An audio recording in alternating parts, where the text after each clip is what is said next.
Good afternoon, Brittany. It's such a pleasure to meet you. It's a pleasure to meet you too. Hi. Hi. Well, we are so glad that you're applying for this position. And we've met a lot of great people, and I'm so excited to get to know you a little bit better. Well, I'm excited to get to speak to you a little more. Awesome.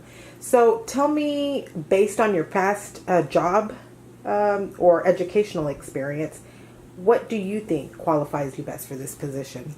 Whenever I was researching the position and reading, the job listing on the website, a lot of the things that you're looking for in this position correlates with my past job experiences. I was reading that, you need someone who's very personable and someone who's organized, someone who's not afraid to, work independently and do their own work. And, working with the Go Center, I do a lot of that. I speak with students, I speak with parents, I organize a lot of events, I make sure that everything is working the way it's supposed to be. And I'm not afraid to go out and go find work if I need to, and I'm not afraid to work independently. I don't need someone to tell me. I'm more than capable to see what needs to get done and execute it. Great. Well, and what about our company made you want to apply for this particular position? The first time I ever heard about the foster grandparent program, I was very interested because it seemed like such a great program. And one of my personal career aspirations is to work for such a phenomenal organization that impacts the community. And so I was researching that they helped over 17,000 students over the state of Texas, and I thought that was great. And quoting from your website, one of your belief statements, it not only benefits the foster grandparents, but it benefits the students. And with the foster grandparents, they're able to live happier, healthier lives and take pride in knowing that they're impacting their community, by mentoring these students and giving them an opportunity to have grandparents, even though they may not have some, because we all know that we have a pretty special bond with our grandparents. And so it not only helps keep the elderly community physically and mentally active, but it also helps the students and the children who are involved in this program just to learn and build relationships and to have memories that are going to last them a long time. And just reading about all the success that this program has had, I want to be a part of a program that has been able to impact the community like this. So, yeah. Awesome, great.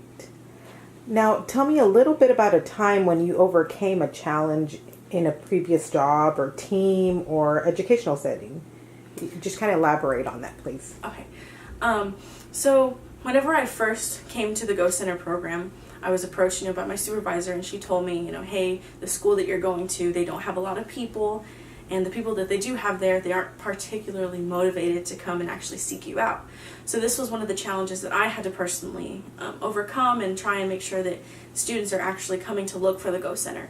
And so, I sat down and I looked at the numbers, and whenever I first started, I had about 15 to 20 students that came regularly per month. And I figured out how can I get more people involved in this program. And so I started coming into classes whenever asking the teachers whenever they weren't busy if I could come in and just speak to the students, give presentations here and there. And I would call out colleges to come and visit the high school so that the students can hear about the different colleges, the things that they have to offer, the tuition, stuff like that. And I guess the thing that I did that really helped boost the program interaction is that I sat down with a list of all of the juniors and the seniors, and I called them out individually. And one of the things that I think that has really helped is building these relationships and showing the students that I'm here to help you and I want to help you, and just doing all of these things and taking all of these steps to grow the program. A year later, I now have increased the monthly intakes that I have to 80. So over the past year, I've been able to grow it from 20 to 80. Awesome.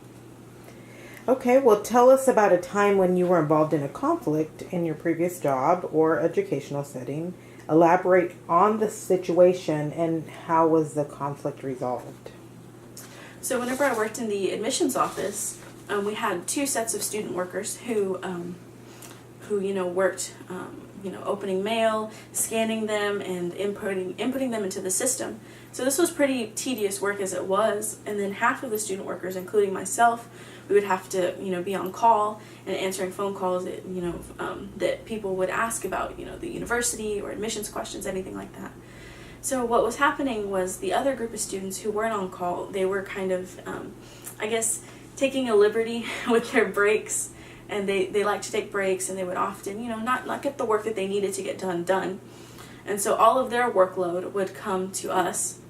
And so, we would be overwhelmed with all this work, their work and our work, and then having to answer phone calls. And so, we all talked about it. We were like, hey, am I the only one that's noticing this, that, we have a lot of work? What needs to get done? So we decided that we needed to go and speak to the other group of student workers. Of course, they sent me. So I went over to go speak to them, and I was like, hey guys, I completely understand that breaks are necessary in order for you to perform well at your job. But I don't know if you realize this, but a lot of your work that isn't being done, it's being sent over to us. And, it's getting a little bit hard for us to keep up with your work. And, if you're struggling to get that done, that's fine. Like, we're willing to help you, but we just don't want this to, be a continual thing. And, they completely understood, and they quickly changed their work habits. And, we were able to get that equilibrium back to where everyone was doing their own personal workload. So we were able to solve that in a very civil and professional manner. Awesome. Communication for sure. Yeah, definitely. What's one skill that you would like to improve on, and tell us how you will do so if you get this position? So working with the Go Center at the very beginning, I was told that I would have to help grow this knowledge of resources, not only for myself, but for the students at my school. And so one of the things that I would really like to improve on is, to continue growing this skill of community resource knowledge. Because I know with this program, you really need to know your community and know the people who can help out, and who the volunteers and the students can help out as well. And so that's one thing that I really hope to increase my knowledge on. To get to know my community better, and to implement the community resources into this program. Okay. And what are your income expectations for this particular position? So on the job posting on the website, I had seen that it was about $3,500 to $4,700 per month, and I think that's a very fair salary. And honestly, I'm just looking for a job position that meets that matches my skill set and my experience. And if this job were to be that, then I would be more than happy to accept that income. Because I do think that it is very competitive in the job market. Okay, great. Awesome. Thank you so much. It was nice to meet you. It was a pleasure to meet you, Brittany.